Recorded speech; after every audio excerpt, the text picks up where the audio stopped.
department. I mainly visit primary schools in one of our colleges, and in my role, I work with the heads of schools and teachers in 7 primary schools. But as I've said, what we're going to discuss here appeals both to primary and secondary schools. So the agenda, I think we're going to focus on, first of all, rethinking the teaching and learning process. We're going to briefly discuss what we have gone through in the past months when we experienced the school lockdown. And then we have to sort of discuss, okay, the future just in case, or some concepts just in case we'll experience the same scenario in the coming once schools open again. It's very important. Very important lessons we've learned during these months is bridging the real and the virtual worlds to nurture digital citizenship. We're going to discuss this in detail. Obviously, we're going to focus on active learning, which is innovative pedagogical approaches in flexible learning spaces. I'm going to go in further detail later on. And of course, blended learning strategies. I think this is very important. And it's a scenario that we need to rethink just in case we will experience a similar situation when schools will have to close due to the pandemic. I would like to emphasize that these are my personal reflections. I'm putting here my experience, the experience I have gone through when schools basically closed the door for our students. I had the opportunity to work with teachers and also with the SLTs, and I'm putting here that experience, and I'm going to think so, foresee what needs to be done just in case a similar situation will crop up in the future. Obviously, if you would like to pass on any comments, you will have the chat facility, and I will be communicating with Mahira if there are any questions that needs to be answered. So let's just think about what we have gone through. This pandemic has affected 1.5 billion students globally in 182 countries. And let's reflect about the effects according to the UNESCO, of course. What happened when the schools closed the doors? First of all, we experienced interrupted learning, definitely. And also this has emphasized that vulnerable children are the most vulnerable, in the sense that are the most that were affected by the school closure. There was also, according to UNESCO, confusion and stress for teachers.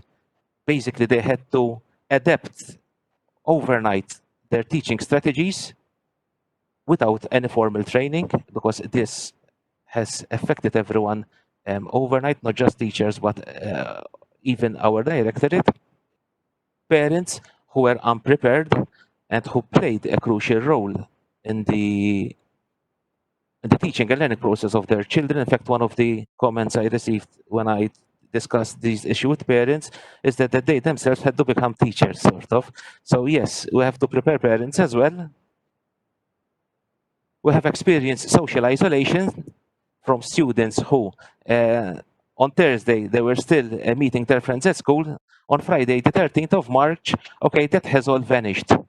And until we adapted to this new scenario, there was a vacuum when contact with schools was lessened due to the unforeseen circumstances. So yes, we have experienced that.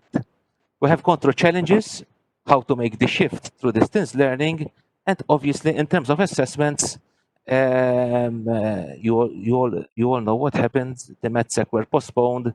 They will be held in September, etc., etc., etc. So these are all parameters that I'm going to keep in mind when discussing the role of active learning, and I'm trying to address these issues to make active learning possible in the future, just in case we'll experience the same situation. So the first thing I would like to discuss is that here we have a statement by the Future Classroom Lab. Okay, when they are arguing that basically this pandemic, when we talk of change in education, change take some time. Let's put it this way. To implement change, it takes time. But the statement makes us reflect that change has to happen overnight. And when that happens, we have experienced or we have seen how teachers and all educators adapted to this new scenario without formal training. And a very important lesson learned in this situation is that in my experience, I have over 20 years of experience in the field, in within the department. And when we talked or tried to implement new technologies, we encountered these scenarios. We had teachers who lacked um, the skills to implement these. We have teachers who were conversant with technologies, but they found difficulties to implement them in context. And on the other hand, we have others who sort of carried on implementing the usual methods. Now, this scenario, this pandemic period, so as to define it, has taught us this: all teachers have made a leap forward. Nowadays, when we've seen all the good work that has been carried out by all educators in all colleges, I think we can say that all educators have made a leap forward towards remote learning or active learning. Why? Because they had to use technology to support their students at home. And this is highly interesting because we had all the cohort of teachers experimenting with new technologies, getting training and implement these technologies to reach their students. And I think at this point we have to evaluate all that and try to focus more now on successful strategies, in the sense that we have to now gather all that experience and focus on more quality, in the sense that we have to implement, as we do in the primary, we have to focus on programs that we usually do with teachers during school hours. And in these programs, we have to put in all the experience learned, and we also need to train all teachers for the future, or for implement new technologies to support the students, just in case we'll experience a similar scenario during the first term of the next scholastic term. Okay, this is I to be honest with you, I was going to omit the slides, but recently I had the opportunity to attend the webinar, and during the webinar, a foreign speaker focused on research that has been carried out in his country, where it con- it totally contradicts what we have experienced there. These two news items, which appeared on a local news portal. The first one focuses on the fact that our students, although they have gone through remote learning, although they are surely conversant with different technologies, they still prefer the formal schooling. That is the face-to-face teaching and learning, which normally takes place during the scholastic year. And on the other hand, we have Professor Carmel Borch. I'm sure you all know him. And basically, he argued that, yes, as the title implies, a wasted academic year for students have not adapted well to virtual learning. And in Malta, we had just over 80,000 students who were affected by this. But all this, um, when compared to the data that was being discussed in the in the webinar I attended in the recent past, basically they were arguing that students found that online learning is more, they found it more convenient, and this contradicts what has been found locally here, and we must think about this. Maybe now that we have gone to the first cycle, students still prefer face-to-face teaching. But now, if this is going to be repeating itself, the scenario in the coming months, we have to rethink, or else we have to, apart from rethink, we have to focus on effective strategies, how to make remote learning or active learning more efficient. Okay, so Quo Vadis, where are we going from this point forward? We have seen that schools will open back in September. That's a fact. But we have to think, or at least I will try to focus on these three questions, and I will try to answer them in this webinar. What are the challenges for the next scholastic year? How are we going to adapt the teaching and learning process? And most importantly, what are the priorities? If we had to face this again, what are the priorities? And I will try to answer the questions from this point forward. So let's focus on teaching first, the teaching aspect. The first one is a definition. I comfortably discuss it in more than one webinar. I often discuss this with teachers. That is, in today's world, teaching teachers empowers learners to succeed as global digital citizens, which means that teaching will have to focus on nurturing knowledge societies where students, apart from interacting with the information, they will also need to find ample opportunities to create new learning, to create through project-based new projects. And I'm going to give example of this in this webinar. So that is, I regard it from my personal point of view as crucial in today's education. We have to empower learners to succeed as global digital citizens. Obviously, we have the curriculum, the philosophy in our educational system. We have the values and the beliefs in all schools. We have the learning outcomes, definitely, that guide us to achieve the aims outlined in the curriculum. We have the pedagogy, the teaching strategies, okay, supporting the above. And lastly, we have technology. A lesson learned during this time is, these times when schools were closed, is that technology is crucial if we want to keep up the teaching and learning process. That arrow means I regard the most important as the idea, and I've placed technology towards the end for a very simple reason.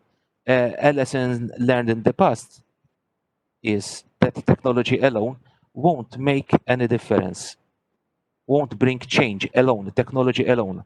But technology, together with innovative teaching approaches, that's going to make the difference. As we have learned during the past months, we have learned, I had the opportunity to attend more than one webinar where teachers were discussing the good work they have carried out with their students.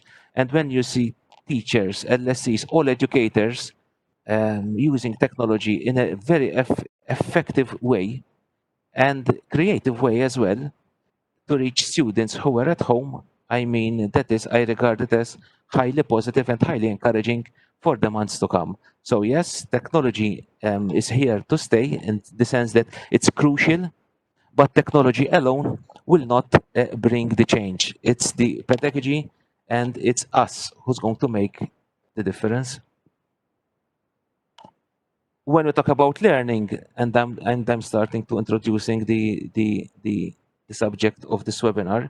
When we talk about learning, definitely we have knowledge, or as it is mostly referred to, epistemologies, different epistemologies. We have knowledge that students learn at school, and we have to keep in mind that students have their own baggage of knowledge they bring from home. We deal with factual knowledge as well. For instance, we cannot say 2 plus 2 is equals to 7. 2 plus 2 is 4. So that we have the difference between factual knowledge and user-generated content. We'll discuss that later on.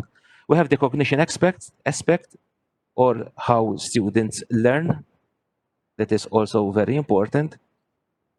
When we talk about knowledge, knowledge is definitely constructed among students. Students have their own baggage. They bring different baggages at school, and together they construct knowledge through project-based approach, as it is outlined in the point below it. And most importantly, students make connections. That is very, very important. They have to make connections between what they learn, okay, and the ample opportunity they are given to create new ideas or formulate new ideas or find new solution. That is extremely important.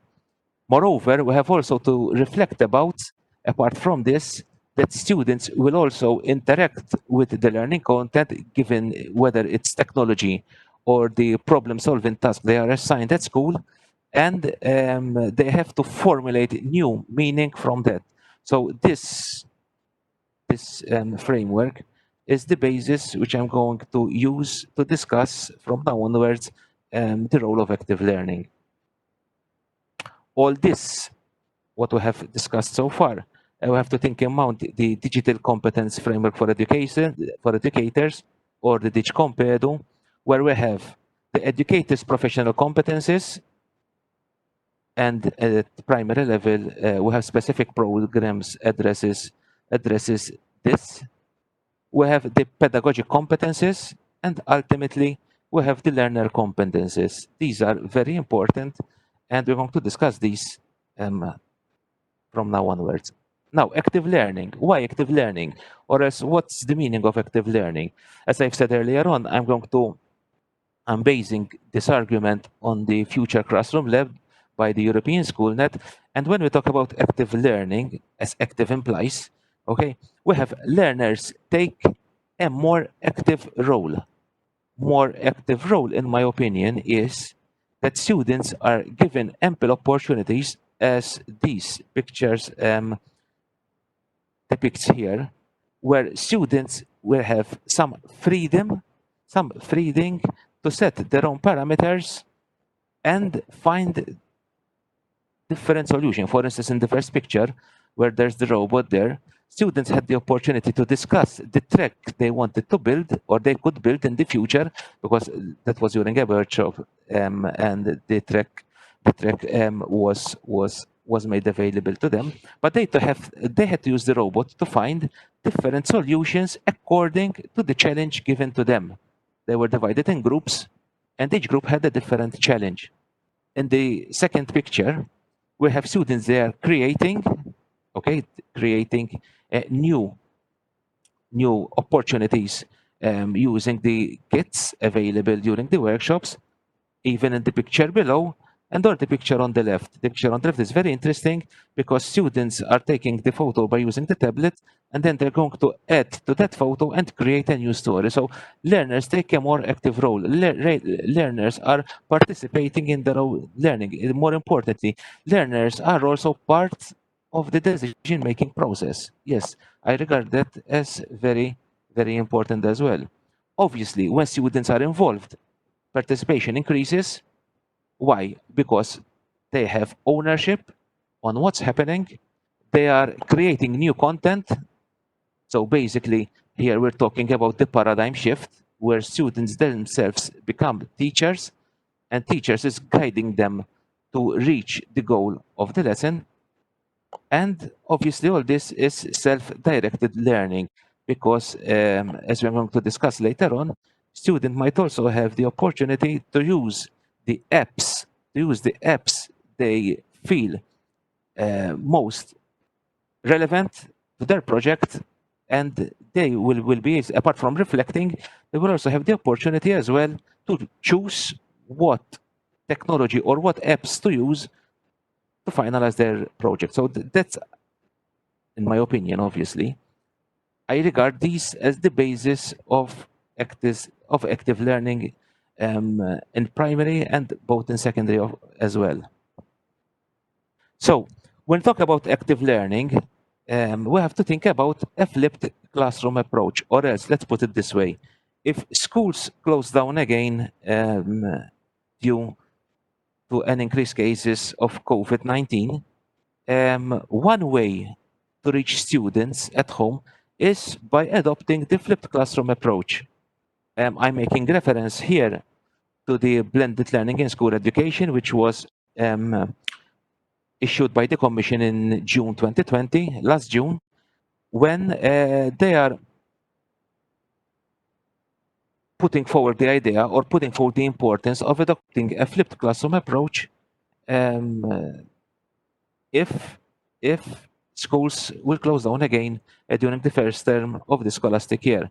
And what do we mean by flipped classroom approach? By flipped classroom approach, basically, as you can see from the definition, we have some content which students can read or interact with at home at their own pace, which is very important. Okay, and they will also have, we might create opportunities for them to discuss this with their peers. So flipped classroom, it's one of the solutions or one of the approaches that we could venture in the coming months. And as you can see from the picture here, the flipped classroom will have the blended learning pedagogy. I'm going to discuss this in the coming slides. We have an increase in teacher-pupil interaction. We have obviously digital, online, and other tools, and learning is autonomous. That is very, very important. I'm during this webinar, we're going to have a practical example of this later on. The flipped classroom pedagogy, we can talk about this because, as you all know, in primary, all year 4, 5, and 6 students can avail themselves of tablets as part of the one tablet per child. As regards the secondary, there's the pilot project. I don't know exactly, since I'm not involved, to what extent this pilot project, I don't know the milestone so far, but in primary, yes, we have gone through the same pilot project, and tablets have made their way in our classroom, and we could adopt a flipped classroom approach in a very easy way because through the tablets, we can make the paradigm shift. It's multimodal. Okay, the content is multimodal. It appeals to different learning styles. It also fosters the digital creativity because apart from viewing the content, students can use different tools to create new content, which is very, very important. And obviously, it's personalized. Basically, they can interact with the content anytime and anywhere they want, and they go through it again. Something which maybe during a formal lesson, students do not have the opportunity to do so. So through this approach, students can go through the content uploaded by the teachers anytime they want. Basically, there are no limits. We're focusing now on blended learning, which also encompasses, as you have seen in the previous slides, the flipped classroom approach.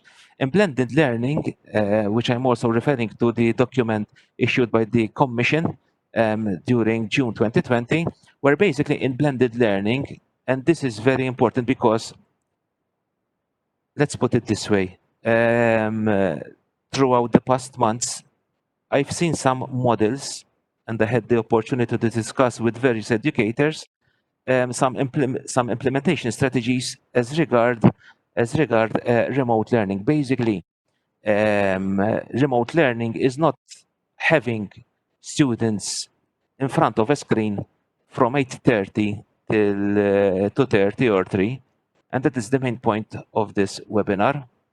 We have to think about giving students tasks where they maybe there's no need for them to sit in front of a screen all for 4 to 5 hours, but still they can create or they can work with their colleagues.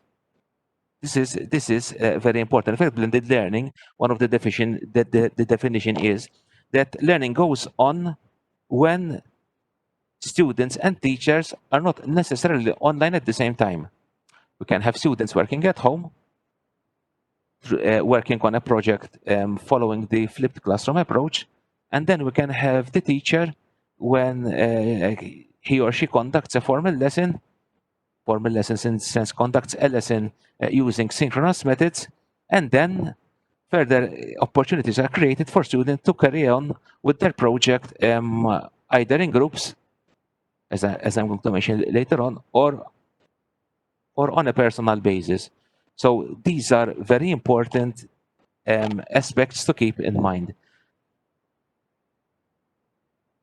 As regards blended learning, if we have to go through this again in the near future, we have the synchronous and asynchronous.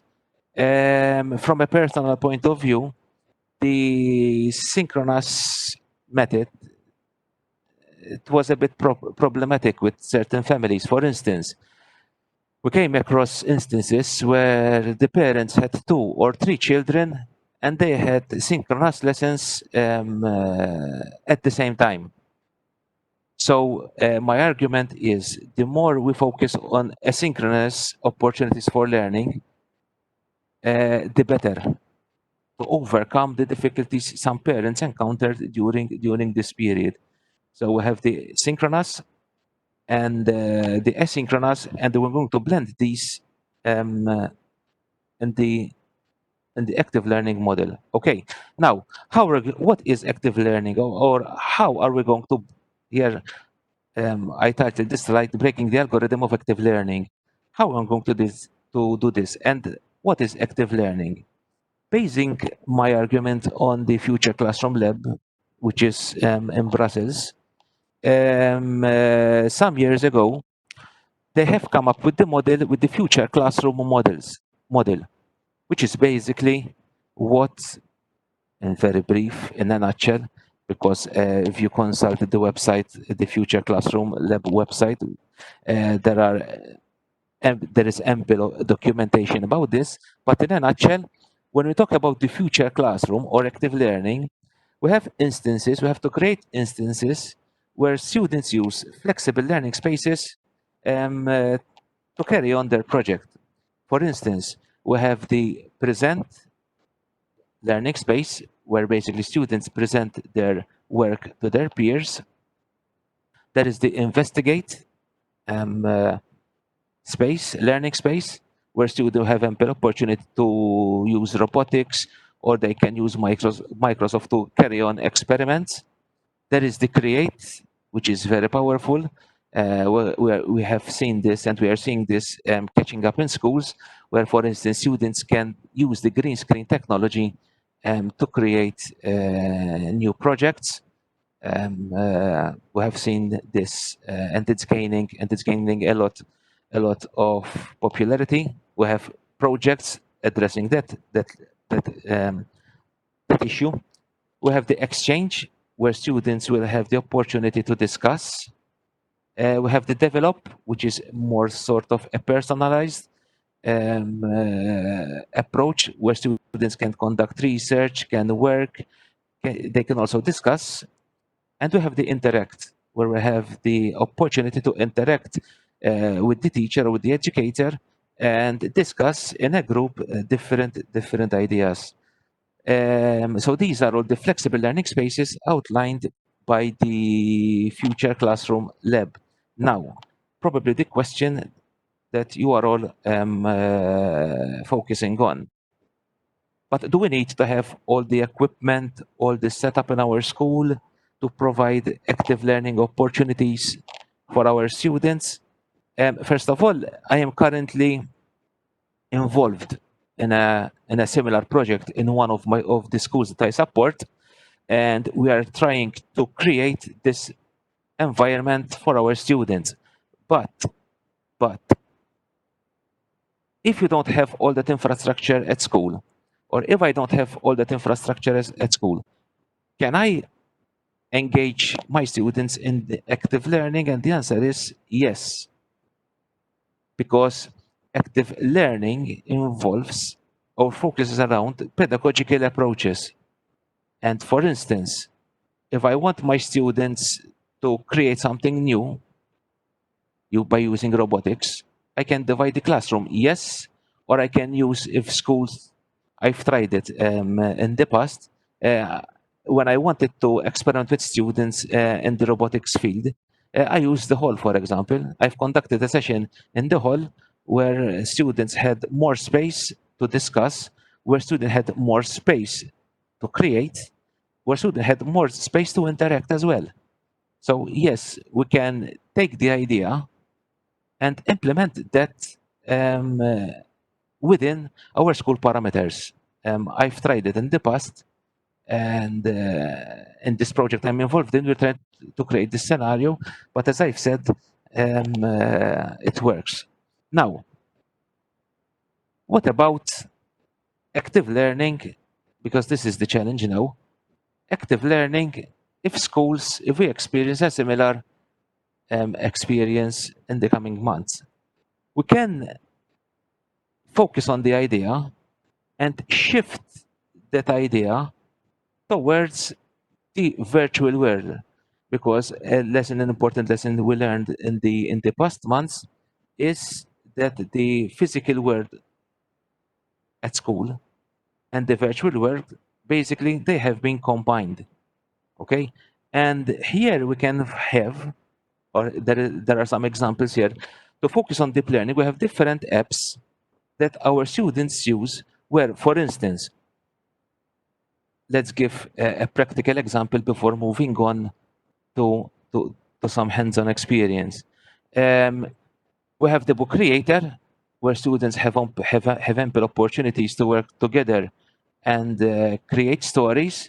I can have a group, I can have one team and a cluster of students using book creator focus on a particular aspect of the selected team, and they can work together through MS Teams and create and collaborate to create a story. We can have another group of students who are working on a different aspect of the selected team. And I, as an educator, and that's where blended learning comes in, I have students working through flipped approach by going through the educational content that I have supplied to them through MS Teams. They have ample time to read it, to interact with it, and then they can work in groups, and I can create breakout rooms opportunities through MS Teams, where I, as a teacher, instead of having the whole class or addressing the whole class, I could address a particular cohort of students and discuss with them, discuss their work, and encourage them to go further, or to maybe engage in further research, for example. And this is a very important um, aspect here. We could also use Scratch Junior. Once again, students have the freedom to create their own story following the theme that's being discussed in class, and I, as a teacher, I can have the opportunity to address the whole class or address small groups or different groups during the classroom. This applies to all to secondary aspect as well. It works in the secondary as well. Here we have the J2E. Currently, in primary schools, during the scholastic year, J2 will be available to year 5 and year 6 students. But during the scholastic year, it was also available for free for year 4 students as well. Because for now it's forfeit, it has been granted to us during the scholastic year. Here, students can create content. So as a teacher, I can communicate with students. Students can create content, and students can publish that content in the blog, which is available within the J2 ecosystem. And that blog is only available for students, and it can be moderated. So here, it's the very important aspect of active learning. We have students actively engaged. Students can use different tools, because let's put it this way. Um, uh, I wouldn't like to be, or else focusing on digital tools per se.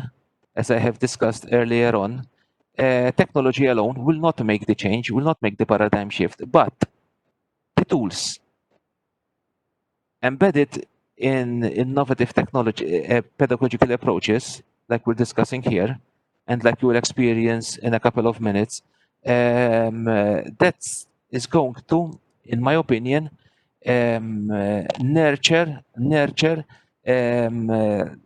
the knowledge society of the future. Okay, that's how I see it, at least. Um, uh, and there are ample tools available out there, even in the secondary sector, that can be applied within this framework. So, active learning, it empowers students to make a step further and focus on user-generated content they create. It's important that they create new knowledge. It's important that students interact and communicate. It's important also students to reflect on what they're doing, and that's the assessment part, which is found at the bottom of the screen. So all these together, in my opinion, are the principles of effective learning, or how we should address. That's why during the beginning of this webinar, I focused on the future. We have to think and rethink about these opportunities now that we have all gone through a learning curve during the past months. Even I had to learn a lot of new things, um, uh, and I was learning and at the same time training teachers to make the leap forward towards remote learning. And yes, now we have to reflect on what has been done during the past months and how we can improve that to ensure or to provide a better learning experience for our students. I think this is an essential part of this webinar, and active learning, it evolves around that framework, that is giving students ample opportunities to interact and to create without um, having without being in front of a screen from 8:30 till 2:30. I have discussed with teachers different approaches because now we all have our own idea of what we're going to do if schools close down again due to the pandemic. But I think I've seen, for example, instances where students were given worksheets in PDF format and they were taking photos of the finalized work and send it back to the teacher. I have recently come across an article where teachers were sort of documenting the amount of work, the load of their work increased, and also they encountered difficulties how to give work to students and how to give feedback.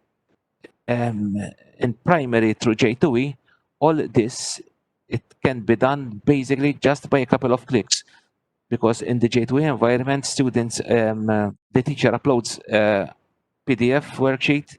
The PDF worksheet, it's transformed into a working document. Students can basically they can add their feedback on the document, and the teacher can correct it and leave comments. So yes, we have to focus on these shortcomings or experiences that we have experienced in the past months, and we have to find a solution for the future. Now, I will give you 10 minutes, which in my opinion is an example. I have discussed some principles of active learning, and I would like to give you some hands-on. So all you need to do is open a new tab in your browser, and we're going to use Nearport. Nearport is a fantastic tool which combines both the flipped classroom approach, as you will see here, It gives students virtual reality. So I'm not going to go into detail because I will be spoiling all the fun. So let's do this. Go to join.nearpod.com. Go to join.nearpod.com. When you do this, you will be asked to enter to join a lesson. Okay, you can use that code. And then it will ask you to enter your name. You can use your name or you can use another name. It's not important. It's not important for this session. And then we're going to give you 10 minutes. 10 minutes to try it out. 10 minutes are not enough to go through the whole presentation because we've tried to include the different aspects that Nearpod offers. But I think it's going to be an interesting hands-on activity for you.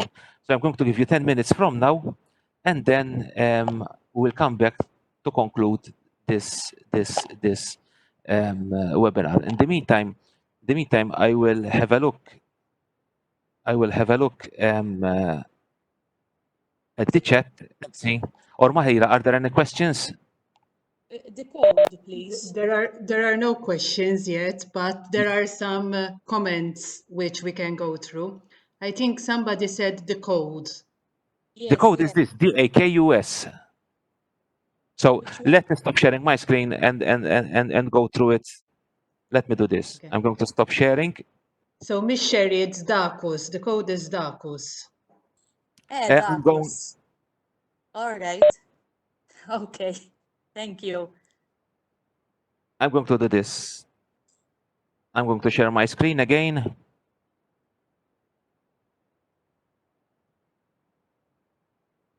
So join.nearpod.com. Here, you enter the code. Yes, done. Thank you. Join.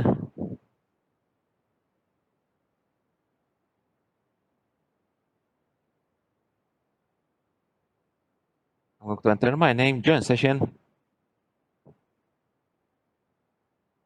And you can go through the activity. Basically, here on the left-hand side, you have the arrows. And here, that's why flipped classroom approach. Here, students can have a virtual tour of the temple, of our temples. And then, I'm not going, I wouldn't like to further comment on this because I would like to experiment with Nearpod. All you have to do is to use the arrows on the left hand, on the left hand side to go back, and on the right hand side to move forward. If there are questions, please come forward.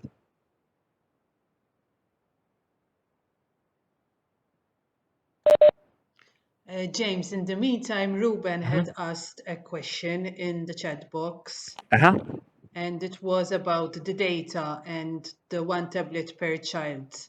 And Yes. if you have any data outside school hours about the usage of the tablets. Yes. In fact, during the school lockdown, first of all, filtering on the tablets, or else students were granted access to use the browser, Chrome, which it was not previously possible. And I do not have the actual figures with me here, but I've seen emails in the past months where the use of tablets after the school lockdown has exponentially increased.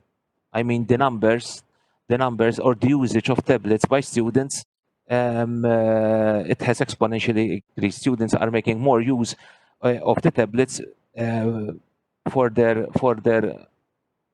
tasks that were assigned by the teachers. Yes, we have experienced an increase in the tablets use. I hope I answered the question, but I do not have the actual figures, of course, with me. James. Yes. Ruben, it would be interesting. Hi, Ruben. All right. Hi, Ruben. Kif inti? It would be interesting to see whether when face-to-face learning resumes in some way, whether these figures will be altered. What I'm interested in is to see the readiness of the flipped classroom mentality, because if we don't use the tablets after school hours because we have normal school in the morning and normal homeworks in the evening, that would take us back to our normal routines. And I would be interested in seeing these figures remaining in such a way that we would be perhaps better more willing, better. Our readiness would be better for the flipped classroom ideology. That is something which always worries me. How ready we are, starting from my role, as I explained in the chat, even my own personal role as a parent. I'm not nurturing a flipped classroom mentality in my family. So, to answer to your question, Ruben, first of all,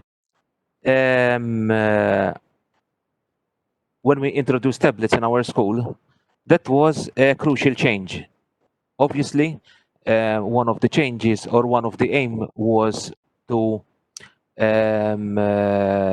focus on the literacy, okay, and to give students further opportunities to increase their literacy levels. Literacy was one of them, apart from the numeracy, computational thinking, etc., etc., etc. Now, to answer your question, before the school lockdown, we had already experienced an increase in the use of tablets by our students, and that is very significant for a very simple reason.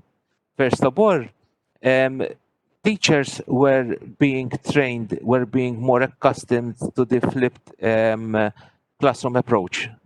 They had the opportunity to gain experience in the past years, and that translated in more effective use of the tablet. And now I don't know if you are aware, but in the primary sector, the tablet is highly controlled by the teacher, in the sense students do not have free access, and they can download any app or they can access the websites, etc., etc., etc. They had some parameters, but with those parameters in place, we have experienced an increase in the use of tablets. When the school lockdown was officially communicated, and obviously students were granted more access, when the tablet now, because I cannot foresee what would have happened if we didn't have the one tablet per child initiative. I have no idea how students could be reached at home. I think would have ended up literally in total isolation, in my opinion. But tablets have made all this possible. And from the school lockdown forward, the number has exponentially increased. Why? Teachers were becoming more adept in using technology. Students themselves are conversant with the technology. Students themselves were giving ample opportunities because some restrictions were removed, and that has translated into more tablet usage. And during the past years, we have also focused our efforts in giving students access to digital libraries. We have one which is very efficient in English, and we have another one in Maltese. We are trying sort of as a directorate, together with other entities, such as the National Literacy Agency, which were directly involved in the Maltese reading scheme. We are trying to sort of support students in all aspects of the teaching and learning process, and this has equated to more usage in the current tablets data. And I think this is the way forward. I mean, for the first time worldwide, we have not experienced something like this in our recent history, okay, where basically all aspects, being the economy, education, and all other aspects of our society, have been affected, but still teaching and learning could still take place. And now that's my point, why active learning. Now we have to gather all that experience. We have to evaluate it, even at college level. In fact, we have a survey has been conducted and the data has been passed. The analysis has been passed to all principals. And now we have to focus more on offering more quality opportunities for students. But when talking about quality education, I'm focusing on the experience or on the learning we have gone through in the past months. Now, what's going to happen? We don't have the answer to that question, but we can be better prepared for the future. I hope I have answered your query.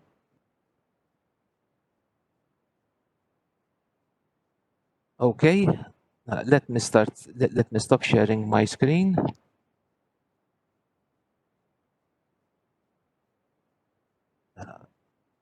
Stop sharing.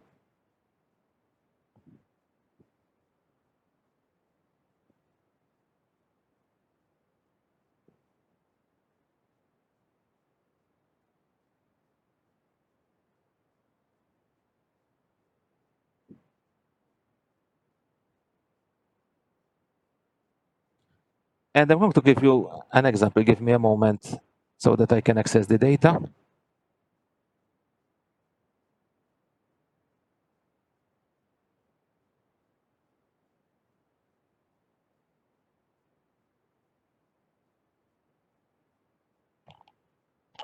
Give me a moment.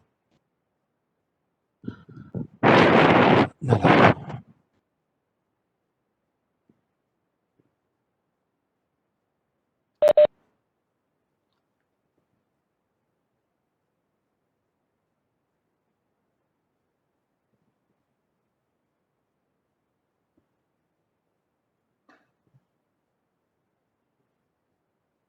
Hi, James. You're trying to upload the presentation? Yes. Okay. Not the presentation. I'm going to. I've accessed the data. I'm going to share my screen again.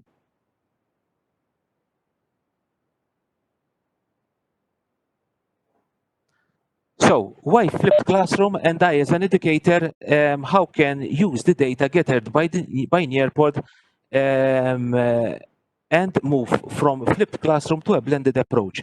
First of all, as you can see here, the data that Nearpod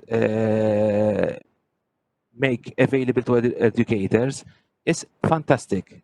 For example, here I have all the names of my students in this case, which are all the participants, and I can go through each and every question and every item of my lesson, and I can see, for example, that if you had if you had to be my classroom, I could see from here that the questions was not taken. So this is an important information for me as an educator. If I had to, for instance, implement this in reality, so I can see what each and every student has done, whether he or she has answered, whether he or she has answered correctly or incorrectly. So I could give a similar presentation as a flipped classroom approach. I could group students in groups where they can discuss this. I could create breakout rooms, even through Teams, where they can gather together and discuss. As a teacher, after this process, I can have a look at the data here, and I can then think about strategies to support the students. First of all, give feedback myself on the data that Nearport has made available for me. And I could sort of, that's blended, I could then regroup the classroom and focus on particular aspects that emerged from their answers. So students had the opportunity to work at their own pace, at their own time. I, as a teacher, had the opportunity to monitor what's going on, and then I can regroup all the classroom on a different day, and I can discuss and give feedback with the students. So this is, I try to give practical example of how to implement active learning through both flipped classroom approach in a blended way. I hope that I have succeeded in this, but I highly recommend Nearpod. It's very easy to use. It's very easy to use. There's nothing out of this world. I do encourage to use it because the data that as an educator you are given, it really keeps track on what's going on at home. I would like to mention as well that in this hands-on activity, basically because the teacher has two opportunities, he or she can either engage students in a self-paced way, like I have done with you. I have given you the code, and you are all free to work through the answers or the questions at your own leisure. But as a teacher, I could also generate a different code, and the students work out the activity with me. Okay, there are these two scenarios. Basically, the only difference is whether students are engaged on a self-paced approach, they can work it out whenever they want, or whether you as a teacher would like to work the activity with the students. Okay, I'm going to stop sharing my screen now and focus on the last couple of slides to conclude this webinar. So all what has been discussed this morning, it evolves around the digital citizenship. Digital citizenship is very important. It's extremely important. Okay, and we as a directorate are focusing on this, on digital. We have tried in the past, and we have been in the past focusing on digital citizenship, but now we are giving it priority, especially considering that in the current months we could experience a similar situations like we did in March. Parents are crucial training for parents about all this. Otherwise, parents will feel isolated and they will find themselves in difficulty how to support their children. Okay, so yes, we are thinking about that as well. And I based all the arguments brought here through 3 projects that I am currently involved. One is the schools as learning community, where I had the opportunity to work with parents and gain insights, which have formulated other ideas, which I passed on to teachers during the school lockdown. This was coordinated by the adult learning department. We had the experience gathered through the Malta RoboLeague, which takes place on a yearly basis. This year, we had to, due to the pandemic, we had to cancel it. But yes, there we have experienced active learning at its best through project-based approach, and the family coding. Family coding has also been, and it is a very successful event where we work with parents and children at the same time in coding activities. We're thinking of making the next step now to shift the family coding to the online scenario, but that will come in the next months. So thank you from my end. I hope that you have found this webinar interesting. If there's something which is not clear, basically to recapitulate, I have gone through the experiences gathered during the school lockdown. I have focused on active learning, which in principle goes in line with the flipped classroom approach and blended learning. I've tried to give you an example of how this could be carried out by using Nearpod. Nearpod is just one of the tools. There are a lot of tools available there. And basically, you can also experiment with other tools. And finally, following the future classroom framework, we can, yes, adapt that to the online scenario by creating breakout rooms where we could have students working on a team. They do not necessarily need to doing the same work on that particular team, but we could create ample opportunities where they could basically deal with different aspects of our team, and then they can present their work to the whole class. That was my intention today. I hope